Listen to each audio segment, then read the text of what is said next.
Hi, my name is Jimmy Williams with NFL Draft Diamonds. And here with me today, I have a diamond in the rough I'd like you guys to meet. This here is Daniel Richardson. He is a quarterback at a Florida A&M. Nice to have you today, sir. Thank you for having me. So, a lot of great things about you as a player. We'll get to talking about all your accolades and accomplishments and stuff. Obviously, going to be a participant in the HBCU Combine and Legacy Bowl this season. And so let's get after it, Daniel. So go ahead and introduce yourself and let's get going. Oh, so I'm Daniel Richardson. Everybody calls me D Rich, from Miami, Florida. Started off my high school career. I started off at Booker T. Washington, played there for 3 years, and then transferred my senior year to Carroll City. And then Central Michigan, went from there to Central Michigan College. Jim McElwain recruited me. He was the coach at Florida at the time, and then he got the job there. And then I played there for 4 years, graduated, won a Sun Bowl my sophomore year because the COVID year was in 2020, so everybody got that year back. So I got Mhm. blessed with that, and then after I graduated into the portal, I wanted to come closer back to home, so I chose FAU, played there for 1 year. Season wasn't how as planned, and then after that, I still had one more year eligibility, and I said, should I get in the portal? And I did that, and God led me to go to Florida A&M, HBCU that I love, that I'm a proud alumni of, and from there it goes. Yeah, and obviously closed up your time. I guess 6 year, guy for you in college. Of course, those first couple are a wash, as you had Yeah, mentioned. Because obviously, 2019, I think you redshirted, and then yeah, I redshirted. It 2020 was COVID was, year, yeah, COVID. So everybody got that year back. correct. And so it's nice that guys were able to utilize that and have another year like yourself, and end up going to an HBCU and closing out strong. So, um, D. Rich, let's talk a little bit more about you and your story. You highlighted some of it. Want to mention it once again. Booker T. Washington to Carroll City, Miami kid, grew up down there, played there, was a record breaker for a long time there in your county, and ended up, obviously moving on to Central Michigan originally as a collegiate player. But I do want to talk about your time, in high school first. So, um, any fond memories that you would like to share about your overall experience as a high school guy before we move on? I mean, high school was fun. I mean, I played with a lot of great guys from, 7-on-7. I mean, I can go on for names for days, but I'm not gonna do that right now. I don't want to miss nobody. But I mean, just from 7-on-7 to, winning the state championship as a freshman, was kind of big. That's kind of how my platform really started because when I played little league, we went 56-0. Like our first couple games, we ended up like we lost one game. I played at PPL Bengals, and then um, I went to North Miami Seminoles for 1 year and came back. And then we just went 56-0. And then it started from there from eighth grade to ninth grade. One was always a winner. And then 10th grade, we went to like third round and lost. But, it went from there. But my timeline there was fun. I also started DJing in high school, like around 11th, 10th grade. That's when I like picked up that skill. So, I still kind of do that on the side. I love music. So that's another thing I like to do on the side. So high school was fun. I mean, I did a little track probably my ninth to 10th grade year, and then I stopped. A lot of guys, down here in South Florida, all we got is speed. So, be on the track, get them on the football field, play receiver, you catch a 1 yard pass, you might go 100. You never know. So that's the ideal of it. I mean, you play in an area with really when we're thinking about like high schools, I mean, you're playing at like elite level high school Yeah. ball. And so you're surrounded by a crap load of talent, scouts always coming in, always, Yeah. looking for guys. And then you yourself, man, I mean, it's like, hey, uh, this is just an amazing experience. Again, like you said, coming in, very early on, winning titles, championships, and all. And um, talk about things as you as a recruit and how you eventually ended up going Central Michigan. Oh, well, so as a recruit, I mean, I was actually highly recruited my ninth and 10th grade year. A lot of college, they didn't really offer, but they came to see me. Good name schools, big schools. I mean, Florida, Alabama, the Michigans, all those were, come to see a lot of guys. So they also seen me, but they were like, oh, we're gonna wait to offer you 11th and 12th grade year. But one thing that never changed was my height. So I've always been 5'10" since about eighth grade. I've always been kind of, so I thought I was gonna have a spurt, but I didn't. And at this height, I believe that I can play quarterback, at the next level. And a lot of people be like, you never tried switching your position. I'm like, nah, this is what I've been destined to do. God put me on this earth, to play the game of football, and I got blessed. At the end of the day, with this height, and I'm going to use it to the ability to make make everything I can out of it. Well, I mean, let's just face it. I mean, I think that if that's the first thing people look at, I mean, it is what it is. It's not really much that you could change about it. Although Correct. throughout history, there have been a few guys who have made it despite their deficiency and done well for themselves. So you yourself, I mean, when you look at what you've been able to accomplish, we're looking at a guy who has thrown for over 10,000 career passing yards and has been very efficient. And so, you're coming out of high school and obviously you ended up at Central Michigan. And I think, bro, if we're being real, maybe if you would have ended up somewhere else, they may have tried to force you to do something else besides quarterback. But Correct. if you're a quarterback, that's where you've had your most success, and that's what you feel confident playing. So let's have at it, man. I So mean, I feel like um, now height doesn't mean anything. If you can play quarterback, you can play. I mean, a lot of people yeah, might I say mean, they want a typical 6'5" guy, but if you're 5'10" and you got heart and you can play the position, yeah, I mean, there's something to say about like a guy like Russell Wilson. yeah, Like I mean, he gets a bad rap sometimes because he's a short dude. yeah. But he's a competitor. I mean, and You he's got Bryce Young, you got yeah. I Kyler mean, Murray. There's a lot of guys in the league that's they're in the league. 5'10", under So 6 feet. yeah. So let's talk a little bit more about your journey. So again, Central Michigan, Florida Atlantic, and then Florida A&M. And so uh, walk through this journey a little bit more. So like you sat out for a couple seasons because of COVID or whatever, but did start at Central Michigan for a couple years, and then you were a starter at Florida Atlantic as well as A&M. But talk about that first transition, transferring to FAU. Oh well, just I wanted to when after I graduated, that was a big thing. I just felt like, I wanted to come back closer home to warm weather. I've been playing in the cold for 4 years, even though that wasn't, at the end of the day, you could play in the cold. At the end of the day, play football, but just I wanted to come back closer to home. I miss home, and I thought FAU at that time, they needed someone to come in and turn the program around as a quarterback. I thought, and they got a new coach, Tom Herman, and at the end of the day, my quarterback coach that was there at Central Michigan ended up getting the offensive coordinator job at FAU, which is Charlie Fry. So that actually was a good connection. So when I went there, I had a great spring, great summer, and then the first two games I didn't start. A battle with another quarterback, and then the end of third game I ended up starting. I started for the rest of the season. Interesting. Charlie Fry wasn't he a quarterback back in the day? Yeah, played at the Cleveland Browns, and then he was under McElwain when they were at Florida. I know he coached high school for a little bit, and then he went to Central Michigan, and then after he went to Central Michigan, he left and went to the Miami Dolphins. People don't know, but he was under Brian Flores, and went to I think in 2022, and then 20 yeah no 20 yeah 2022, and I think 23 he went to 22, and then 21 he went to Penn State. I think he went to Penn State that year. Well, I mean, it's just interesting that a guy like himself has been part of your journey because, I mean, Correct.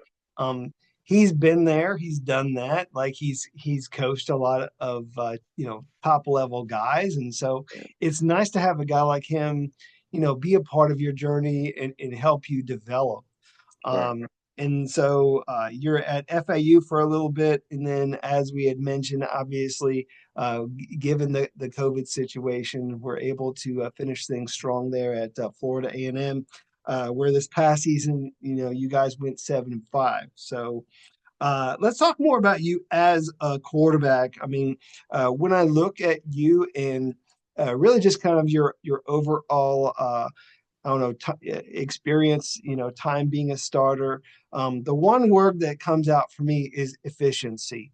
And if you could speak on that a little bit, I mean, for a guy who's, completion percentage is the highest of the high, that's really the thing that comes out the most. Can you talk a little bit more about what you feel separates you as a quarterback?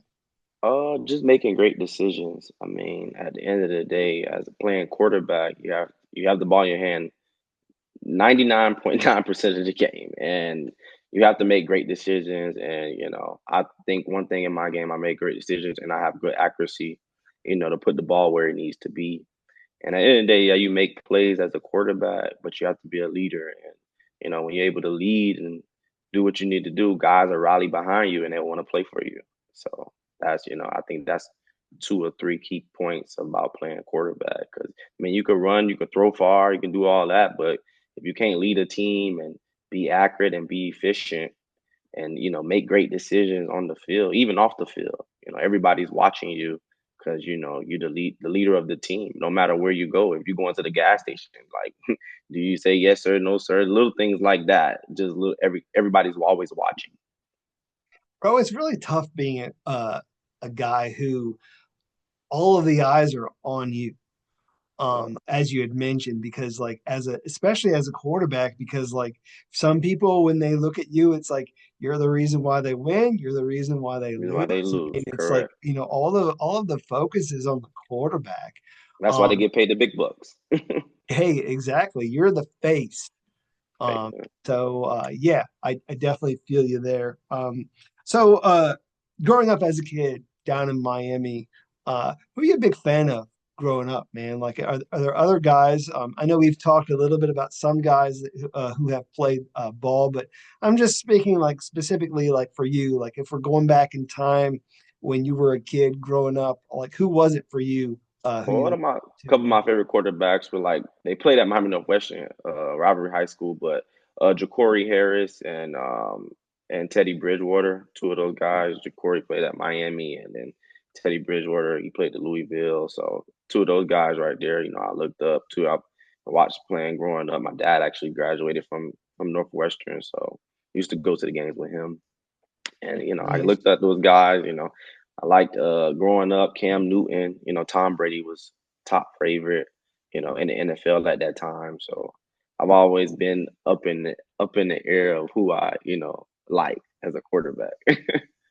So, I mean, looking at some of those guys, how perhaps would you define yourself in comparison to some of these guys? Because I mean, obviously, like you get this huge specimen of a guy, and a guy like Cam Newton. You get this statuesque type guy as like Tom Brady, and but still one of the best to ever do it. Right. Uh, how do you define yourself in really your game? I just like the way they make decisions. So I watch film on other quarterbacks to see, what they do well and what they can do better on. And, just watching their game, Cam Newton in college, he was amazing. I ain't gonna lie. Probably one of the best college players to ever play the game. And just to watch his game, even though he had a good running aspect, he could throw the ball. People don't know he threw for over 3,000 yards and everything in college. And then watching Tom Brady, he was efficient, made great decisions, and all his balls wasn't 35 yards, 40 yards on the field. It was more 10 to 15, 20 range, 5-yard passes, but just being efficient and having that completion percentage. So just watching all those quarterbacks and making, great decisions, I was like, man, I could play just like that. And, at the end of the day, those guys are 6'4", 6'5", but at the same time, I can still make those type of throws at the height I am. And then another thing was, not having bad at balls. This past year, I zero batted balls, and especially being a short quarterback. Batted balls. That's the first thing they look at because if a D lineman jump, they can just jump and just tap the ball down. So I have to find different arm angles and windows, and that's another thing in my game. I can have different arm angles to throw at and find windows to throw at. Yeah, I mean, again, even though obviously you don't have like this prototypical size, it's not holding you back because I mean, you are able to make adjustments because the line itself adjusts. I mean, you find the lanes. I mean, and if like you say, hey, no batted balls, what else can you do? Like you're doing everything that you need to do at that position. Been a part of a few different teams, of course, different offensive schemes, perhaps. Uh, Talk through that a little bit in your experience with these programs. I've been in I had four different coordinators. I've been in really four different offenses because different coordinators. It's not. I mean, at the end of the day, to me, it's kind of all the same in a sense, but different terminology. And I tend to pick up on things very fast. So, just, hearing a play call, I say, okay, I did this in this offense. I mean, let's put it in my terminology in my head, but make sure I'm saying the right thing. So that's basically, how it flows. Because at the end of the day, if you run a go in a slant route or out route, I mean, they could call it one thing here and they call it a different thing there. And at the end of the day, you put it in the terminology that you know and make sure you're saying their terminology. It works hand in hand. That's anything with learning the offense. Yeah. So, The one thing we're seeing a whole lot more of these days too is the RPO stuff. yep, the big thing. And I think that that's kind of become common on almost every team these days.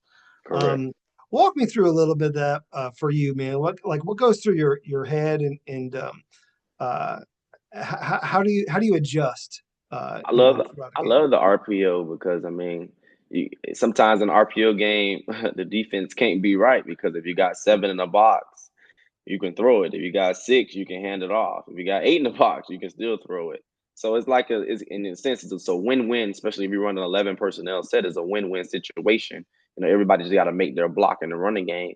And if you add the extra hat to the box, you rip them with something behind it or in a flat route in the flats or anything like that. So I love the RPO world. It's a win. Like I said, for the offense, it's kind of like a win-win situation because you forcing somebody to play the run, but if not, you beat them with the pass. So, walk me through something if you don't mind. Walk me through maybe like your favorite play, like the one that you feel the most confident in executing out there, whether it be an RPO or something. Or What one of like a your double favorite? set. I love it like a double set with an inside zone and a glance behind it, a 5 step. We call it a bang eight, or it depends on different offenses, but a 5 step glance. And I like to read that boundary safety. But if you're playing in the league, there's no boundary. Everything's played in the middle of the field, so you read whatever safety they're rotating off of. And I just love playing off of it, putting my eyes down and seeing out of the top of my helmet, and because I'm big on play action and selling it with the eyes and everything. So they come down in the box, I hit it right behind them. I love that, and I really like throwing the different arm angles because defensive linemen tend to make different swim moves or whatever and try to jump, and you rip it. It can go 80 if you can. So Gotcha. Let's talk through some of these games that you've been a part of. I try to go back through your story a little bit to figure out, okay, which one of these games do I feel D Rich wants to talk about? Looking back at this past season, the two games that came up for me was your game against Southern University and then your game against Texas Southern. Again, as I had mentioned before, very efficient quarterback upwards to 70 plus completion percentage. And especially at versus Texas Southern, ended up delivering 5 touchdowns in that game, man. Talk me through some of that.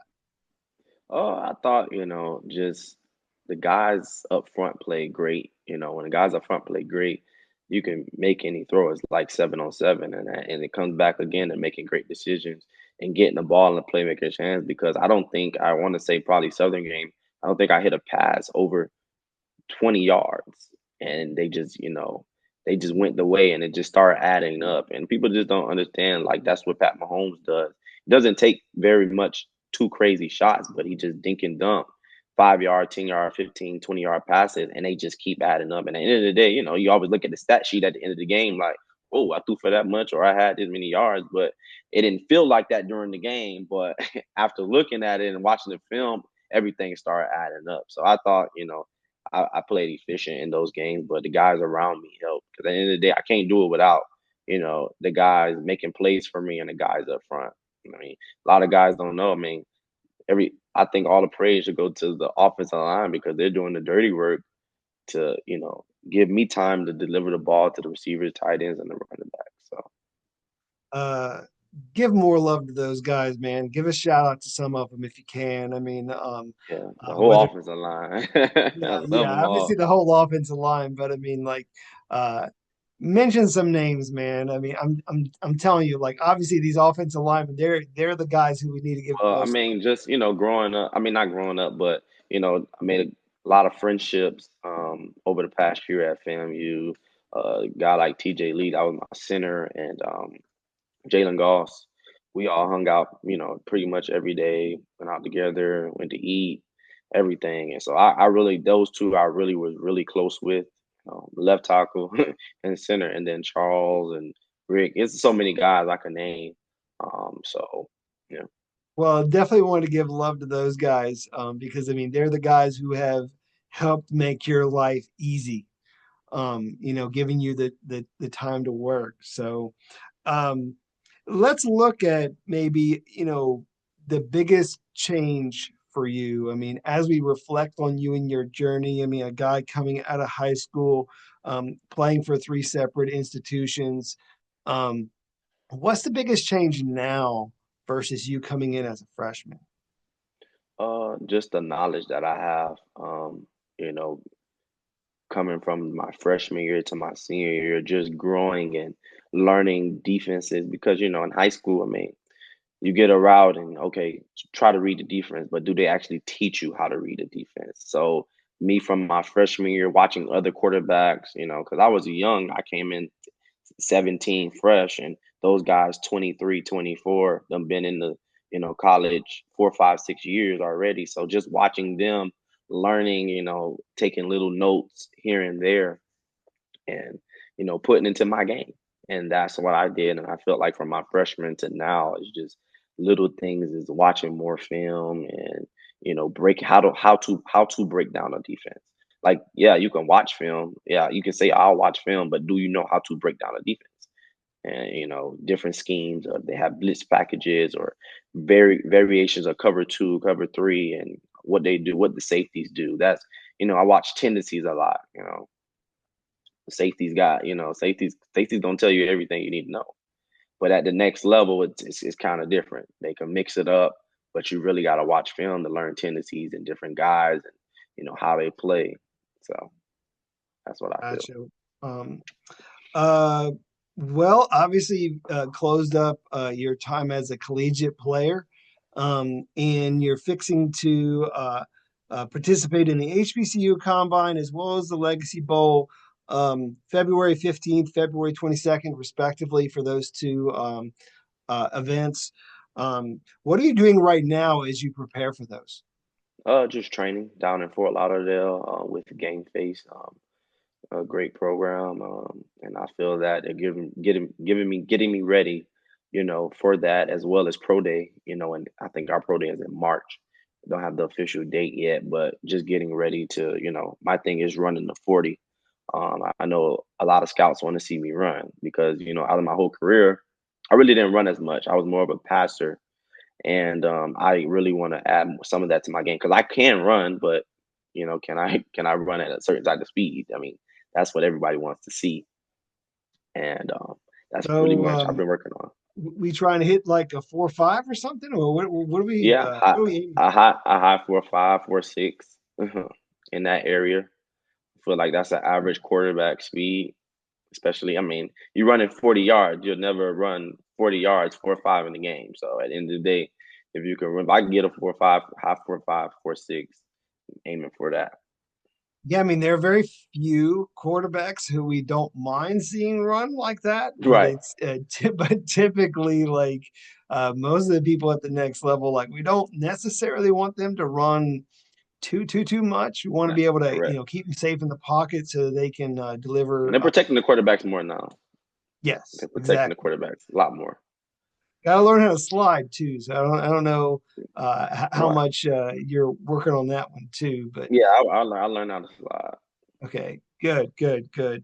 Um, uh, do want to get a chance to meet the guy under the helmet some if you can. So tell me a little bit about yourself that you want others to know, man. Whether it be a fun fact or Uh, something interesting, anything that you want to share with people. so I mentioned, I DJ on the side. I love doing that. I did that my whole college career, and I did that in high school. And then I also, one day I want to open up a funeral home. I've been working funeral home since I was 16, 17 down in Miami, and I love doing that on the side of. I actually do it still now on the weekends or when I can work funerals, and I love helping people.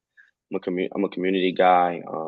That's just something I love to do, and at the end of the day, wherever God takes me in that aspect, I want to do that. Yeah, you got to talk to me a little bit about this funeral home stuff, man. I mean, because that to me is a little interesting. Yeah, What are you doing at there? Is it more uh I mean I don't know. I mean, it's I'm more just kind of helping. curious if I you're mean, I dealing with the help. dead bodies or not. Yeah, I do. I actually do. I am, but I mean, I just don't embalm. I'm not licensed to do that. Which one day I want to get my license and want to do that soon. Um, and I mean, I help out, do everything that a funeral home mm, that you do work in a funeral home does, pretty much. Okay. Well, hey, it's interesting and I Yeah. appreciate you sharing that. Um been a DJ on the side for several years, man. Uh, do you have like a website or something? I mean, Yeah, if somebody wanted to reach out to you or what? it's on my Instagram page and everything. In my Instagram page, DLC_D12, and you can reach out. You can hit me up on there, and then I also have cards. I just have to give them out, or whatever the case may be. So I will Gotcha. have all that information. What makes you a good DJ? I know the crowd. I mean, I'm very versatile. Being from Miami, we dance a lot, so I have a lot of background on just knowing different Spanish music, Caribbean, um, even house music I'm pretty good at, and then I have my own flow, whatever I do. And then me going to Michigan also helped, with my DJing skills. And I also, I can talk on the mic. I can do everything. So, that's pretty much it. Definitely fun. I mean, you have a little bit of both worlds, of course. I mean, Yeah. where you can go out there, you can be trusted on the mic to do a whole lot of great things, which is fun. And then, Yeah. Do some weddings, of the proms, baby showers, everything. yeah, sure. Why not? Bar mitzvahs, let's get it done. So, nice. Sounds like a whole lot of fun. Well, D Rich, it's been fun getting to know you. Again, we're looking at one of the top HBCU prospects this season, and want to give people an opportunity to check you out, man. So, close things out with your final thoughts to all these scouts as to what makes you a great prospect this year and why they should give you that opportunity. So go for Uh, I, I feel like getting a winner um, out of me, getting a great leader, great locker room guy, people person. That's what I say. Work ethic, you know, shouldn't have to question that.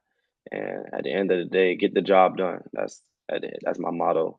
Whatever it takes, and go from there. Gotcha. Certainly one of the most efficient guys who I've seen recently. Very, very efficient, high completions percentage for this guy. So Daniel, want to wish you all the best, okay? I appreciate you. Thank you for having me. Sure. Once again, Daniel Richardson, quarterback, Florida A&M. Check him out.